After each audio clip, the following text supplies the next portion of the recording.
the elements, light, air, water, earth, because we're made of these elements, and let's pledge to keep those elements pure. I want to thank Creator for the ancestors, and for everything that has happened to bring us to this moment in time. And I want to thank Creator for all the knowledge that we're holding within us. And let's bring that knowledge, let's share that knowledge with future generations. I want to say a few remarks about dialogue. Dialogue has just been so important to me personally. I feel that the major thing it has done, it's allowed my thinking processes to slow down, which allows a deeper knowing to come through. I was raised in New York, and when I grew up, conversation was a ping pong match, back and forth. And like David Bohm said, it was a discussion. And the word discussion is related to percussion. It's something. It's a rhythm, but it's the word dialogue. If you look at the etymology of it, dia does not mean two, as people commonly think of it. Dia means through, and log, or the logos, is the word. So meaning flows through, and that's really what happens, and that's what dialogue is all about. We do see a hybrid of Bohemian dialogue and native talking circle.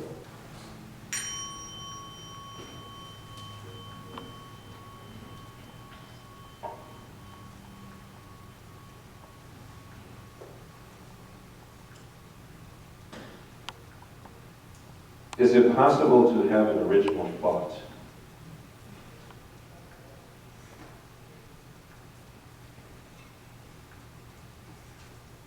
I want you guys to answer. Jump right in. There's no wrong answer. No, because there's no beginning and no ending. And if you had an original thought, it would imply a beginning. And I also think that there can be no original thought and there is no separation.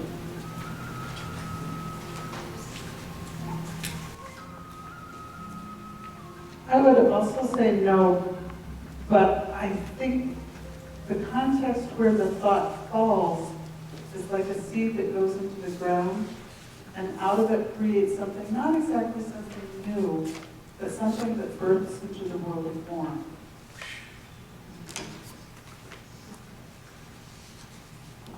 Every thought is original, because every moment is unique, and I see things evolving. I think that you can't step into the same river twice, you can't think the same thought twice. Original thought, the concept original, what does this mean? And a new way of looking at it that my brother was telling me recently was, perhaps original thought is thought that takes us to our origins.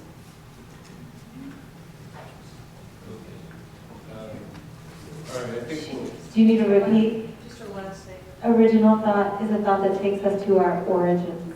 Okay, I think that's a good point right now. I can tell you consciousness is shifting. It just blew my mind what was said here. In 1999, in our dialogue, all but one of the non-Indigenous people in the room took the question about original thought as a challenge to think of something new that had never been thought before, that had never been copied, that had never been replicated. And yet, all the Indigenous people in the room took the question as an invitation to connect with origin as a place, a sacred place of original instructions for how to live on the planet. And that's what Grandfather Leon Secretary said. That's been reverberating with me ever since. And in the early years of the dialogues, it might not be apparent. Our themes were actually officially listed as more having to do with language, land, and worldview. but we also were speaking about time. So the difference in Western consciousness, where original is no longer the origin, but it's the beginning of time, is very different than an indigenous worldview where place is still paramount. And place has always been there.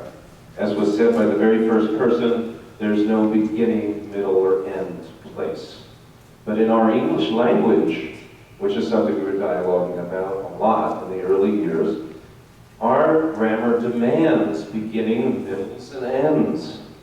So it really doesn't matter whether you're a fundamentalist Christian believing that the cosmos began 6,000 years ago, or you're a scientist believing that it began 416 billion years ago, if you're still believing in a beginning. But Grandfather Secretero said to me once in a very matter-of-fact way, he said, I know the cosmos has always been here. And when Leon Secretero said, when he said he knew something, he really knew it. There were so many things that he told me that just came true. Because I think it's really a way of, if you can imagine a wave being created by flows from the back and flows from the front, if you're surfing that wave, there's no longer the past, present, and future in the way that we think about it with our rational mind. It just becomes something you can see what we might call the future just as easily as we call the past. Another question is, do time and space exist independent of place? We dialogued last year on the theme of place. And that was after we had about time. Time and origin was 2008 dialogue. 2009 was space and place. But, if you think about it, in ancient times, obviously, time and space were dependent upon place. Now we have this idea that there's geographic time and space, which we can map by coordinates, and from that we derive place. But in ancient times, it's very clear that time and space were dependent upon place. All the actions of human beings were done to harmonize with the celestial and earthly rhythms that were happening on a person's homeland. So when you made a decision of when to plant, or when to harvest, or when to look for berries, this you had to understand your environment. This is really shifted.